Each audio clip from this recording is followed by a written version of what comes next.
J'ai grandi dans une petite ville rurale où il ne se passe jamais rien.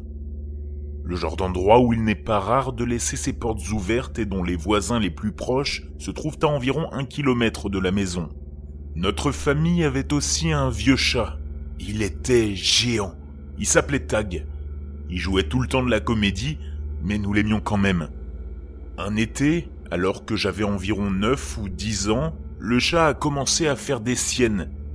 Tag dormait généralement dans ma chambre, recroquevillé à côté de moi, jusqu'à ce que je m'endorme. Puis, se levait pour faire ce qu'il faisait la nuit. Il lui arrivait de miauler ou d'essayer de me réveiller les soirs où il voyait sa gamelle vide et qu'il avait besoin d'un encas à minuit. En général, si je l'ignorais, il renonçait ou, rarement, allait essayer de réveiller ma mère à ma place. Cette nuit, cependant, il avait frappé contre la porte de la chambre de mes parents jusqu'à ce qu'ils puissent entrer, et il avait miaulé assez fort pour nous réveiller.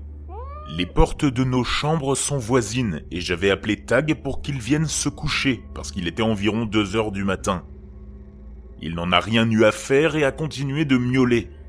Ma mère s'est levée et est descendue à la cuisine, et est remontée avec Tag qui la suivait, toujours en train de miauler comme un fou. Elle a dit que sa gamelle était pourtant remplie et qu'il l'a simplement suivie jusqu'à la porte de la cuisine, sans rien demander. Tag était un chat d'intérieur et d'extérieur, mais il avait sa petite porte dans le garage, donc il n'était même pas nécessaire que l'un d'entre nous fasse quoi que ce soit pour qu'il sorte. Ma mère a dit que mon frère avait dû laisser la porte de la cuisine ouverte, et que la moustiquaire était fermée, mais qu'elle n'était pas restée pour l'ouvrir parce que le chat ne voulait pas sortir. Elle a donc fermé la porte de la cuisine et s'est rendormie, en prenant soin de bien fermer la porte de sa chambre cette fois-ci, pour que Tag ne puisse pas revenir dans leur chambre. Je gardais toujours des friandises pour lui dans ma chambre, et je lui en ai tendu une, mais il continuait à miauler à la porte de mes parents, comme pour essayer de les faire se lever. Je l'ai attrapé, je l'ai amené dans ma chambre et j'ai fermé ma porte pour essayer de le faire dormir. Je me suis couché en essayant de me rendormir et Tag miaulait à ma porte pour essayer de sortir. Quand j'ai enfin ouvert ma porte, il a couru vers la cuisine, et c'est alors que j'ai entendu ce qui ressemblait à un claquement de porte. J'ai 3 frères et sœurs plus âgés que moi, et quelqu'un est toujours debout à regarder la télévision ou à aller aux toilettes. Alors je me suis pas attardé sur ce bruit. Le chat est finalement retourné dans ma chambre, mais au lieu de se blottir sous mon aisselle comme d'habitude, il s'est assis au pied de mon lit en fixant la porte.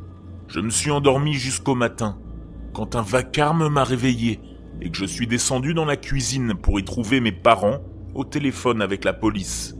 Ils se sont levés, comme d'habitude, pour se préparer à aller travailler.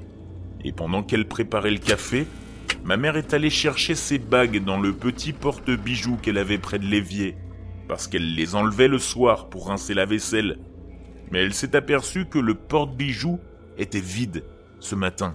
Lorsque la police est arrivée, mon père est sorti pour les chercher et s'est aperçu que le quad que nous avions n'était plus derrière la maison. La clé n'était également plus sur le trousseau.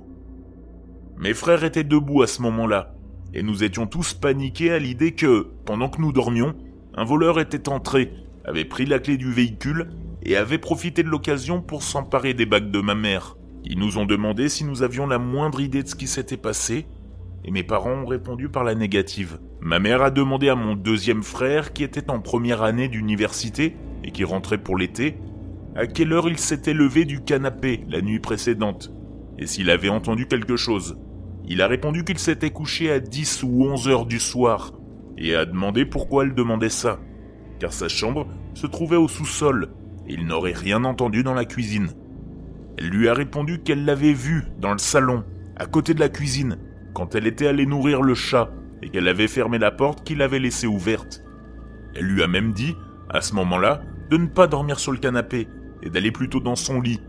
Il a ensuite confirmé à ma mère qu'il était au sous-sol, et qu'il n'y avait pas bougé depuis le dîner, et qu'il n'était jamais sorti, ni remonté. La nuit dernière, il avait regardé un film dans le salon du sous-sol avant d'aller se coucher dans sa propre chambre. Ma mère est devenue toute blanche, tout en comprenant que le chat avait dû essayer de nous avertir que quelqu'un était entré dans la maison et que le voleur, sûrement en la voyant, avait vite sauté sur le canapé et s'était caché lorsqu'elle était descendue pour donner à manger au chat. Le policier a dit que pour que quelqu'un soit aussi audacieux, il devait connaître notre famille et nos habitudes, mais qu'il ne s'attendait pas à ce que le chat soit si protecteur et qu'il avait probablement l'intention de voler davantage, mais qu'il avait peur que le chat ne réveille toute la maison. Cela fait plus de 20 ans que cela s'est produit, et le voleur n'a jamais été arrêté. Mais il est troublant de penser qu'il s'agissait probablement d'un proche qui était déjà venu chez nous. Heureusement qu'on avait le chat.